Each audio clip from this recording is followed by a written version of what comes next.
ज़रा इस कंडीशन पर ध्यान दीजिए। आप एक यूट्यूब वीडियो देख रहे हैं, उसके बाद ऑब्वियसली आपका कोई रियल काम भी होगा और आपने एक लॉन्ग टर्म का मैप भी बना के रखा है कि आप इस महीने ये काम करेंगे और अगले महीने ये करेंगे और 1 साल के बाद आप वहाँ होंगे और ये काम करना चाहते हैं। लेकिन अचानक से आपको पता चला कि आपके पास कोई फ्यूचर ही नहीं है, यानी कि you don't literally have any future. या फिर आप ये भी कह सकते हैं कि आपके पास टाइम नहीं है वो काम करने के लिए। तब आप क्या करेंगे? तब आप ऑब्वियसली सैड हो जाएंगे या फिर ज़िंदगी से नाराज़ हो जाएंगे, जैसा हम सब करते हैं, क्योंकि हमारा इंसानी दिमाग हमेशा खुश रहना चाहता है और फ्यूचर उसका खुश रहने का एक ज़रिया है।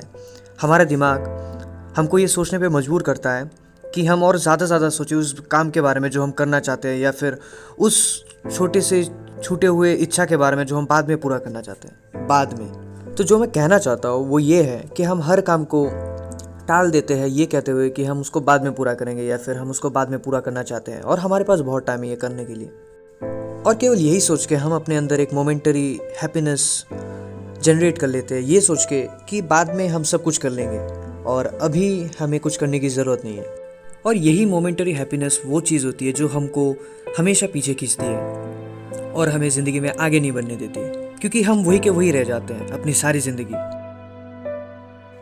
तो फिर आज का वीडियो इसी ह्यूमनली बिहेवियर का एक एक्सेप्शन है, जिसमें मैं आपको किसी के बारे में बताना चाहूँगा जो कि मेरे दिल के बहुत ज़्यादा करीब है। तो कहानी शुरू होती है 2021 के अमेरिकाज़ गॉट टैलेंट के मंच पे। एक दुबली सी पतली सी दिखने वाली लड़की स्टेज के ऊपर चढ़ के आती है अपने टर्न के आने पर। जजेस के पूछने पर वो बताती है कि उसका नाम जेन क्रिस्टन मार्जेस्की है और वो एक सिंगर है और वो यहाँ पर गाने के लिए आई है और प्रोफेशनली वो अपने आप को नाइट बर्ड कहलाना पसंद करती है। जब वहाँ पर बैठे हुए एक जज उससे पूछते हैं कि क्या तुम एक प्रोफेशनल सिंगर हो या फिर तुम ऐसे ही शौक से गाती हो, तब जेन ये रिप्लाई करती है कि उसको गाना बेहद ही पसंद है, लेकिन वो अपनी बीमारी के वजह से गाने को ज़्यादा टाइम नहीं दे पाती और प्रोफेशनली गाना नहीं गा पाती।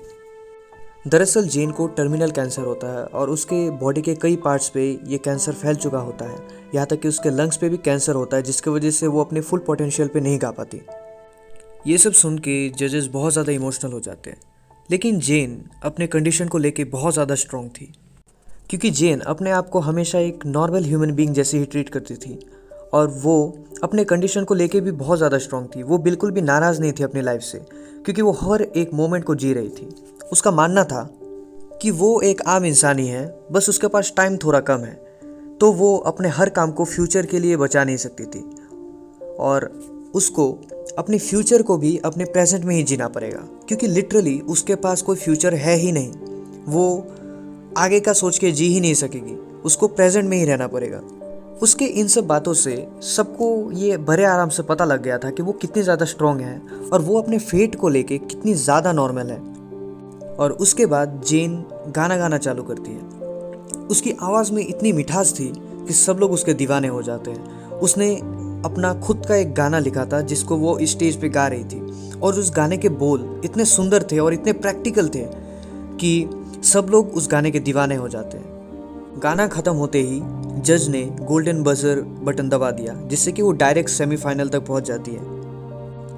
और वो गोल्डन बजर आज भी अमेरिकाज़ गॉट टैलेंट का one of the best golden buzzers में से एक होता है। जेन का यह मानना होता है कि her life is not only about the bad things that happens to her, यानी कि उसकी ज़िंदगी सिर्फ वो ख़राब चीज़ें नहीं है जो कि उसके साथ हुई है या फिर घटी है, बल्कि उसकी ज़िंदगी उन अच्छे पलों के बारे में भी है जो उसने कभी जिया है। जेन के लाइफ के ऊपर कैंसर के हावी हो जाने के बाद उसके हस्बैंड भी उसको छोड़ देते हैं, जिसके बाद जेन बिल्कुल अकेली पड़ जाती है। लेकिन फिर भी वो फ्यूचर के बारे में सोचना नहीं बंद करती। वो प्रेजेंट में अपना बेस्ट देती है और गाना गाती है और सबके दिलों को छू लेती है। और इसी वजह से इस वीडियो का टाइटल मैंने the best lesson of my life रखा, क्योंकि हम जैसे मामूली इंसान बहुत छोटी छोटी चीज़ों के होने पर अपने सपनों को तोड़ डालते हैं, लेकिन जेन ने अपने सबसे खराब स्थितियों में भी अपने सबसे बेस्ट फॉर्म को निहारा, जो कि उसको हम सबसे अलग बनाती है।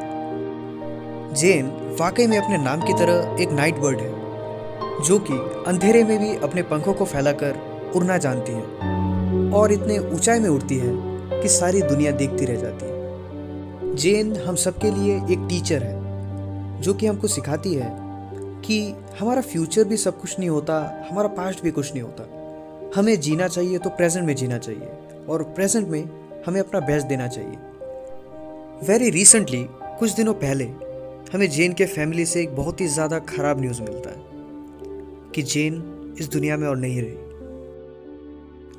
यानी कि जेन का वो फेट जिसे वो टाल नहीं सकती थी और उस सच्चाई को जिसको जेन ने एक्सेप्ट कर लिया था, वो आखिरकार उसके साथ घट चुका है। इसका मतलब जेन और नहीं रही, लेकिन इसका मतलब ये भी नहीं है कि जेन की आइडियोलॉजीज भी इस दुनिया में नहीं रही। हम में से कई सारे लोग अपने प्रेजेंट को बहुत ज़्यादा ब्यूटीफुल बना के जेन को इस दुनिया में जिंदा रख सकते हैं थ्रू हर आइडियोलॉजीज। और उसके साथ ही साथ जेन और कई अरसों तक जिंदा रहेंगी अपने गानों के थ्रू।